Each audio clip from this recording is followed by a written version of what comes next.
Right off the bat, I have to say this is one of the best open world RPGs I've ever played, and I played them all, Witcher 3 being one of my favorite of all time. Loved Skyrim, love all of them. This one is not quite what I was expecting in a good way. So if you're expecting those, prepare to be surprised, because that is not what you're going to get here. This is a very hyper realistic medieval sim, doubling down as an RPG. You know, your gear has a huge impact, more so than ever before. Animals are a lot more dangerous early on, especially before you get plate armor. You can be dirty, you can be bloodied from fighting. That's going to impact how NPCs actually react to you. Also your reputation. You can wash off, you can go to a bathhouse to, you know, get even cleaner. If you are having a conversation and you are trying to pass off as a noble, but you're wearing beggar's clothing, they're just straight up not going to buy it. And in fact, Henry's actually going to fumble his lines. And just on the topic of the lines, they're so realistic. I'm genuinely surprised. You can have conversation with these NPCs and you'll select one of the responses, also if you're trying to pass a skill check, but he'll actually say some stuff that you might even say to try to get out of a situation. And it's so organic and natural feeling. And the voice actors are just phenomenal. Whoever they are, they just knocked it out of the park. So singing the praises in that regard. Exploration's fantastic. No, you're not going to fight any, you know, mythical beasts or, you know, demons or anything like that. It's just humans, and it's just going to be wolves and wild dogs and things like that. But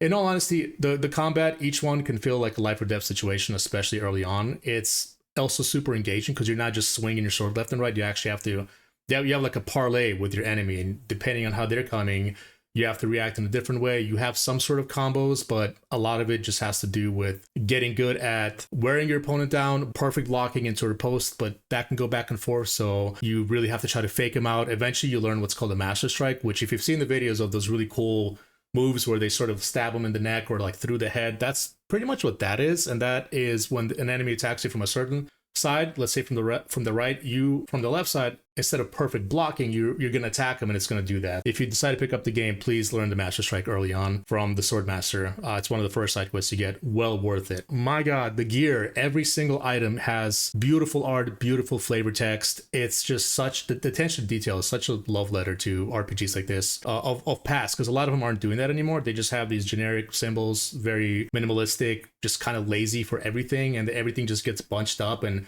you just read the name, and that's really the only thing that's different. The sword will be like the same icon. None of that here, okay? Everything is unique. The font is great. You have a codex that's just crazy that talks about, you know, the millers, the blacksmiths, the locksmiths, everything. Like if you're looking for lore on this world, you can get it and more. And it's beautiful. The art, the writing is just great and engaging. Like I said, the items have the flavor text. Everything has unique art. You get your stats, of course, and they have a huge impact on the combat. Early on, I was struggling with anything besides one opponent, and if the opponent had plate armor, that was a serious challenge because that has way more of an impact than you think. I mean, I was surprised at it, honestly. So what I mean by that is, let's take an enemy, for example. Early on, an enemy has just kind of like cloth armor, you know, some leather. It'll take a couple of strikes to kill. If they have plate, you're in for like the fight of your life, basically. And conversely, same for you. Early on, if you're just wearing cloth, you can get hit into hits. And if you're wearing what I'm wearing now, which is full plate armor, full leggings, you can get like the coif, the collar, the plate head. You have padding, and then you have the armor on top of padding. I can get walloped like nonstop and barely take any damage. Wolves used to be scary as shit, and they're freaking ankle biters, and they can bite you a couple times and you'll die, especially if it's like multiple wolves coming at you. Now they can bite all they want to have plate armor. It literally does nothing. That's how realistic it is. It's not just that it's, you know, higher stat. I'm sure that's what it is. It has a higher, you know, defense, but I honestly do believe it's because it's also plate. So they've factored that in. A wolf biting plate isn't going to do shit. So that's the kind of realism that I'm talking about. NPCs are just a joy to talk to. They're funny. They sound like actual people. Like I said, the voice actors are great.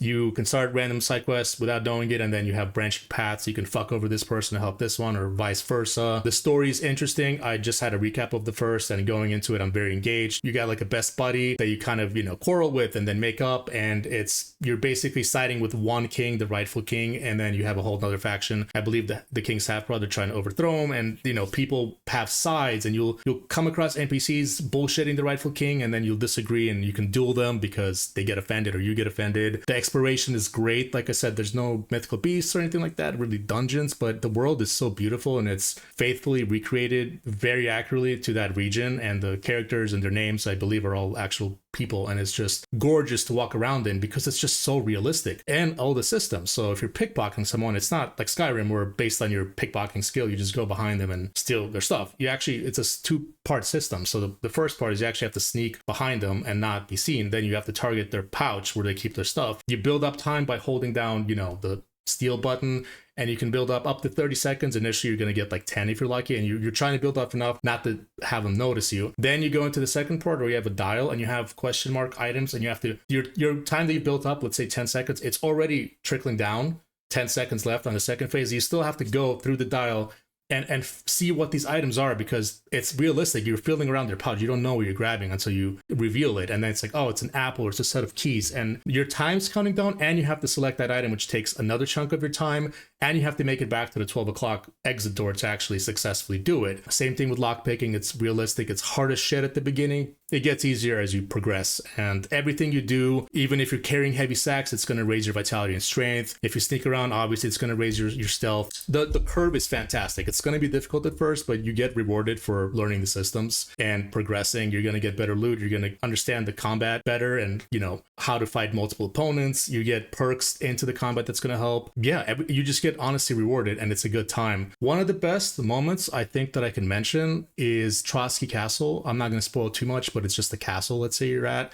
And I was initially looking for an item for a side quest, and I started sneaking around at night to, you know, I thought it was in a chest somewhere, so or like someone had it on him, so I started pickpocketing and opening chests, and I couldn't find the damn thing anywhere. So I kept finding people, and then I was like, you know what, I'm just having fun pickpocketing. So I started while they were sleeping, taking their clothes, taking all the stuff on them, opening all the chests, and eventually I worked through the entire damn castle and robbed everything in that castle that wasn't bolted down. And I had to come back every night because you have to come in when they're sleeping. Then you have a couple hours before daylight, then you have to go back to your bed, you have to go back to sleep, you have to come back. I robbed the blacksmith like 10 times because he happens to be right next to your bed. I pickpocketed his keys, opened his door, broke into his chest, and that's what's great. If you're good at pickpocketing, you can just break in, or you can steal the keys from them and just rob their own inventory. The actual inventory, when you're interacting with them and the money they have on them, you could just take it from their loot, from their like storage. And I kept doing that night after night because I'd have to come back to sleep for the next day to come back the next night. He'd restock, and I would just keep stealing it. I'm pretty sure I ruined this man's career, and he's not going to be able to put food on his family's table. But I robbed the stable person, I robbed the cobbler, and then during all this, I started working on the outskirts and got in trouble, started getting seen. I had to kill a few civilians and guards. My reputation is tanked. The reputation in this game is brutal. You, depending on severity of your crimes, which you can see,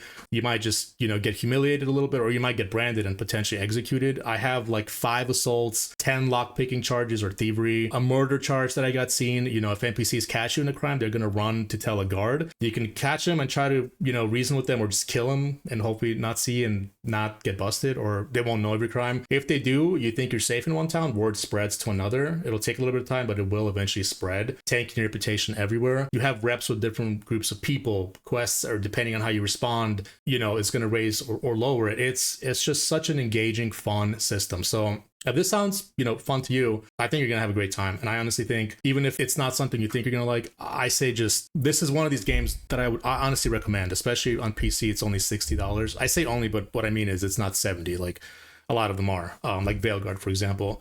Just try it, at least give it a shot, you know, for the free refund period. But I honestly think if you stick through it, you are going to get rewarded like a game that hasn't rewarded me in a very long time. Coming from Veilguard, it's like day and night. I don't even know a good analogy. It's such a stark difference. Veilguard made me question, you know, gaming, and made me honestly a little depressed. And I put 77 hours that I just can't get back. Maybe I can sue BioWare, but they're already going through so much shit. What can I even take? I can't get my time back. This game made it all worth it. So please try it. I have shorts of some of the funny moments, especially at the castle, of some of the shenanigans. So feel free to see them. If you have anything you want to share, I'd love to see it. You know, drop a comment, or I can check out your own channel if you have funny stuff. You can catch me stream twitch.tv/bangerwalrus. I stream regularly on the weekends and most nights, usually after the gym. So it's just a great game, and I'm loving it. I'm still in the first region after 50 hours, and there's a whole nother, I believe, larger region. So very much looking forward to the rest, and I'll probably drop another video on my thoughts afterwards. But just hyper realistic things that you think you can do and will happen in certain ways will. I mean, it's one of those games, kind of like Breath of the Wild, where if you think you can do something, you probably can. So just buy it. It's such a good damn game. And that's pretty much it. So